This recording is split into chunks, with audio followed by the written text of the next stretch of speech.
Hey everybody, it's Mr. Hasquin, and I'm back with more things that you should know just by being alive. I've gotten some comments about the title of what I call it, but hey, it's like all I said before. It's an extension of my classroom.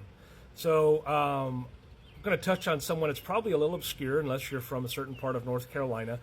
You may know her story, but this is Penelope Barker.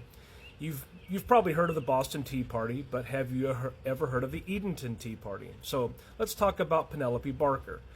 She's the woman behind one of the most radical acts of female resistance during the American Revolution.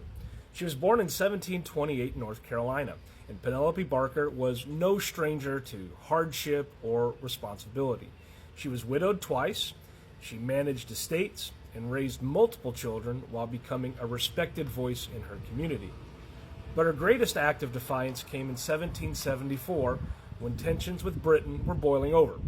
So Penelope wasn't about to sit quietly. She organized 50 women in Edenton, North Carolina, and she wanted them to sign a petition vowing to boycott British tea and cloth in protest of the Crown's oppressive taxation. This was a mirror of the actions relating to Boston. But there was one major difference here.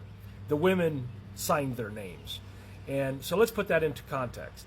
In a time when women weren't allowed to vote, hold public office, or even expected to speak in political arenas, Penelope Barker made it clear women had a voice and they would use it. The Edenton Tea Party was one of the first organized political actions by women in American history. The British press was outraged, mocking the women as patriotic ladies. There was a political cartoon that portrayed them as reckless and unfeminine for stepping into politics. But Penelope and her fellow signers didn't back down.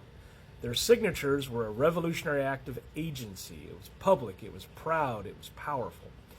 Barker's actions remind us that the American Revolution wasn't just fought by soldiers and statesmen. It was also advanced by bold women who dared to speak up and organize. Penelope Barker may not be in most textbooks, but her courage helped shape the early fabric of the American political activism. Now, if you believe that women's voices have always mattered, give this video a like, share it with someone who loves history, and follow us for more here because there's just more things you should know by being alive. Thanks for watching.